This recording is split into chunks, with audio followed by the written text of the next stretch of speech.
पाड़ी सदवार, जिनी मानस ते देवते किए, करत ना लागी वार। जे सो चंदा उगवही, सूरज चढ़े हजार, एते चानण होंदिया, गुरु बिन घोर अंधार। गुरु रूप प्यारी साध संगत जी, दासी का आप सभी पवित्र आत्माओं के श्री चरणों में कोटि कोटि प्रणाम है। इंसान का मनुष्य चोले में ही रूहानी सफर संभव है। पूर्ण गुरु की संगत व उससे नाम की अनमोल दात प्राप्त करने के बाद ही यह संभव हो जाता है। गुरु के वचनों का शिष्य को पालन करने से ही रूहानी तरक्की संभव है। प्रस्तुत वीडियो में परम संत ठाकर सिंह जी महाराज के अनमोल वचन प्रस्तुत किए जा रहे हैं। सत्संग पर वचनों से शुरू करने से पूर्व गुरु प्यार का एक भजन प्रस्तुत है। आपसे विनम्र बेनती है, आप हमारे चैनल को सब्सक्राइब करें, लाइक करें तथा शेयर करें। धन सतगुरु, धन गुरु रूप प्यारी साध संगत जी। फूलों से लद गई डोली रे, चल किरपाल निज धाम को। हो छा गया अंधेर दुनिया बोली रे, चल किरपाल निज धाम को। सारी संगत छम छम रोती, सारी संगत छम छम रोती, आंसुओं से मुंह अपना धोती, आंसुओं से मुंह अपना धोती। डोली के पीछे पीछे होली रे, चल किरपाल निज धाम को। फूलों से लद गई डोली रे, चल किरपाल निज धाम को। लाखों दिलों के हो गए टुकड़े, लाखों दिलों के हो गए टुकड़े। आशा टूटी सूखे मुखड़े, आशा टूटी सूखे मुखड़े। आहें भरे अरमानों की टोली रे, आहें भरे अरमानों की टोली रे, चल किरपाल निज धाम को। फूलों से लद गई डोली रे, चल किरपाल निज धाम को। फेर के मुँह वो रुखसत हो गए, फेर के मुँह वो रुखसत हो गए। ऐसा गहरी नींद में सो गए, ऐसा गहरी नींद में सो गए। मुड़ कर आँख न खोली रे, होए मुड़ कर आँख न खोली रे, चल किरपाल निज धाम को। फूलों से लद गई डोली रे, चल किरपाल निज धाम को। परोपकारी सज्जन सूरा, परोपकारी सज्जन सूरा। ऐसा न देखा सतगुरु पूरा ऐसा न देखा, सतगुरु पूरा दुनिया तब सुमयूं बोली रे, हे दुनिया तब सुमयूं बोली रे। चले किरपाल निज धाम को, फूलों से लद गई डोली रे। चले किरपाल निज धाम को, होए छा गया अंधेर दुनिया बोली रे। चले किरपाल निज धाम को।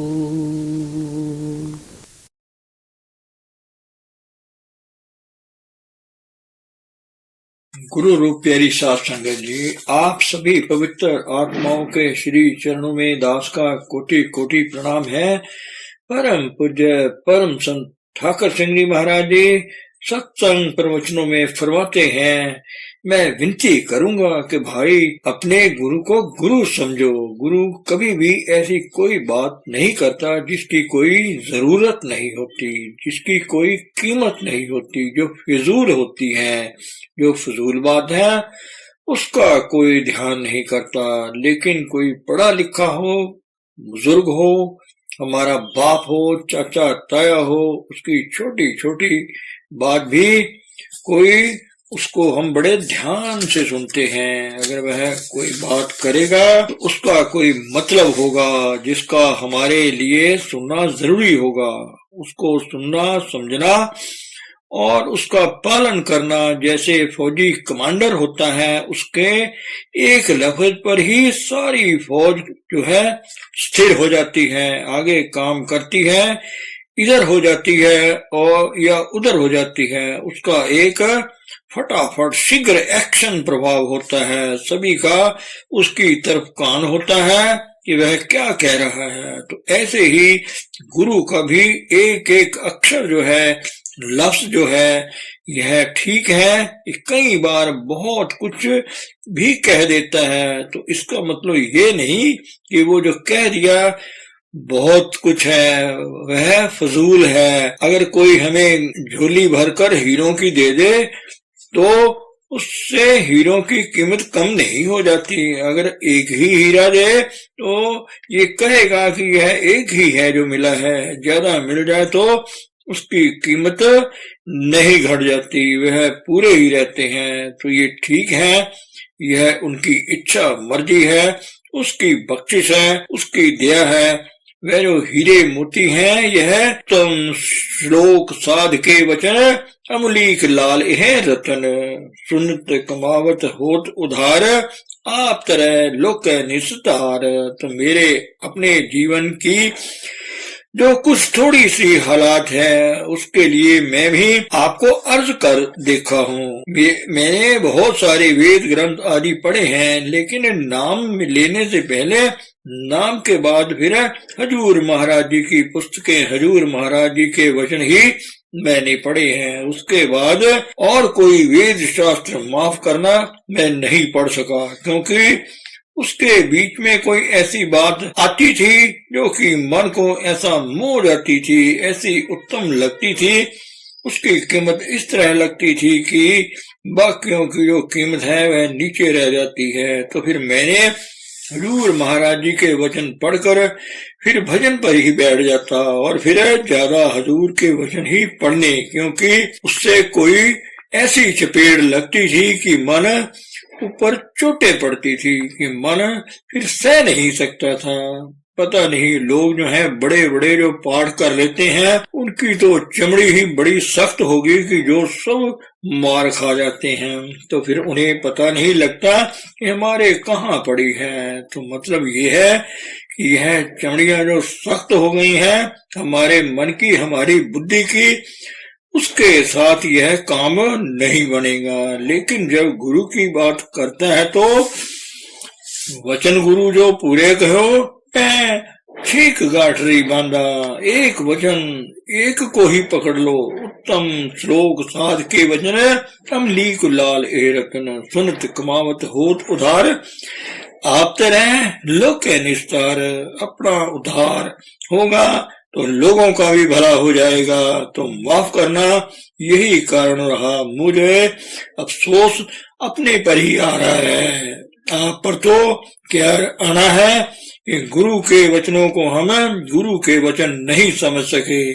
एक सत्संग जिस तरह आप कोई सत्संग सुनते हो, इसी तरह ही हमने खूब सत्संग सुने और इसके लिए इन सत्संगों के वचनों की कीमत भी हमारे हृदय को नहीं मिल रही। कुछ तड़प है। हजूर महाराज अपने सत्संगों में फरमाया करते थे कि आप भाग्यशाली हो, आप अपने गुरु के वचन सुन रहे हो, सामने बैठा है गुरु आपका, आप भाग्यशाली हैं। अगर गुरु सामने ना भी हो तो कम से कम मेरे टेप रिकॉर्ड भरे पड़े हैं, तो टेपों पर भी मेरे वचन सुन सकते हो। लेकिन मेरे हजूर, मेरे बाबा सावन सिंह जी के वचन ना तो वह आप है, ना ही उनकी कोई टेप है जिसको हम सुन सकें और उनसे लाभ उठा सकें।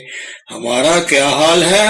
आप भाग्यशाली हैं, लेकिन इस भाग्य का फर्क पड़ा हमारे अंदर कुछ नहीं। इस तरह हम भी अगर उनके वचन, उनका जीवन इस तरह का सुन लिया या उनकी टेप से सुन लिया, उसका हमारे हृदय पर कोई असर नहीं पड़ा और हमारा हृदय उसी तरह ही पत्थर का रहा, उस पर कोई फर्क नहीं हुआ, रिसेप्टिव ग्रहण नहीं हो सका।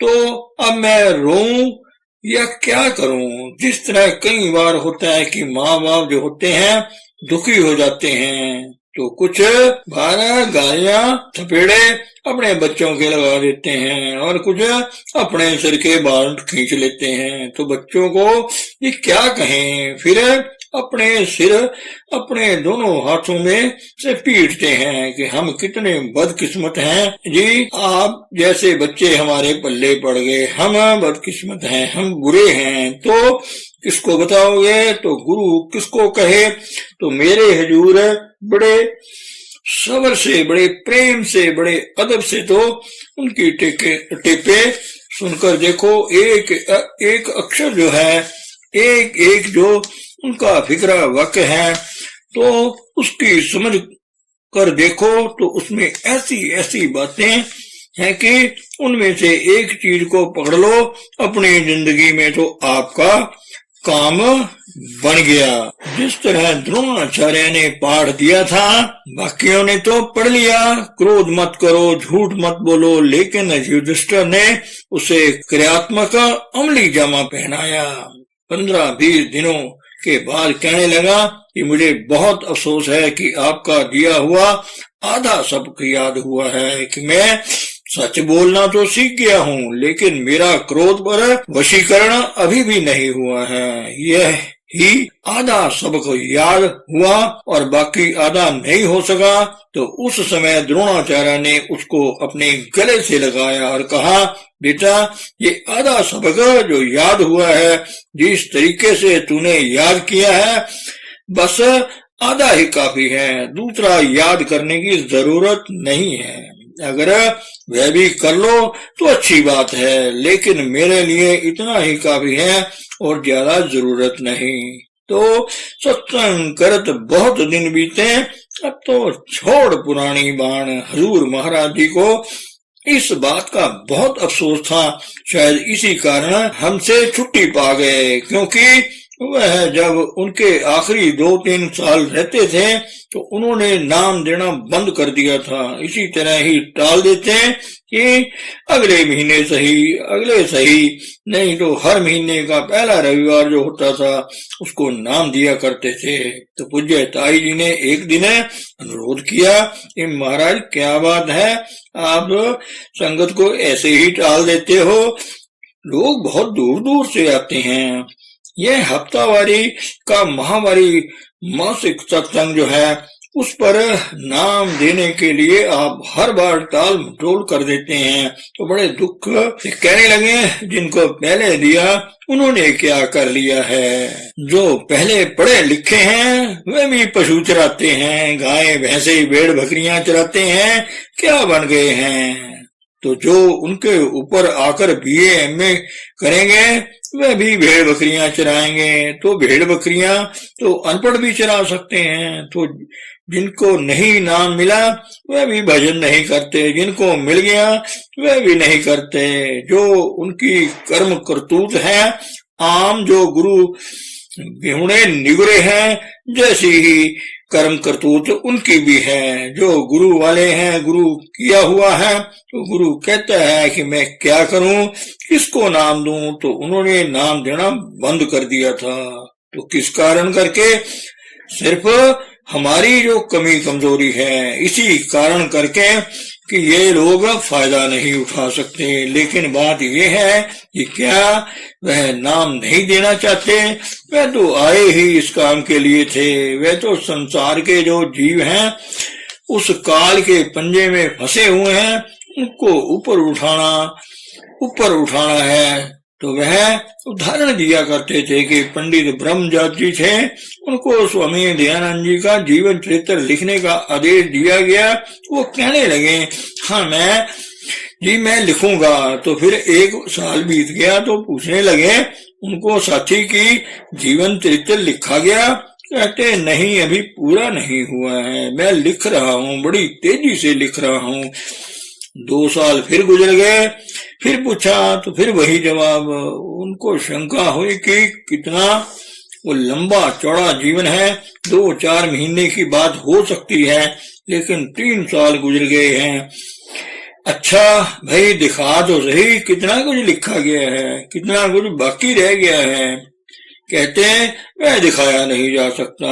किसी महापुरुष का जीवन लिखा नहीं जाता, वह जीवन बनाना पड़ता है। अगर किसी गुलाब के फूल की खुशबू लेनी हो तो लिखने से कुछ पता नहीं लगेगा खुशबू क्या होती है। तो गुलाब का फूल बनाओ, पहले पैदा करो, फिर खुशबू गुलाब देने लग जाए, फिर लोगों को दिखाओ कि ये है, इसकी खुशबू देख लो किस तरह की है, सभी को पता लग जाएगा। ऐसा है महापुरुषों का जीवन। अगर किसी को बताना है तो वह समय एक जिंदा जागता इंसान जो है वह महापुरुष को ट्रू कॉपी, उसकी नकल पूरी बनो। वह सामने आए लोगों में, फिर उसका पता लगता है कि महापुरुष क्या थे।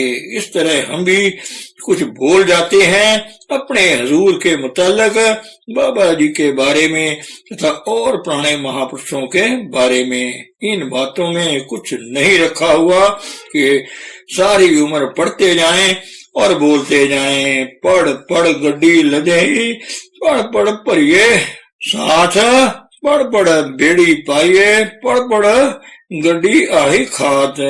पढ़िए जेते बरस पढ़िए जेते मास, पढ़िए जेती आरजा, पढ़िए जेते सांस।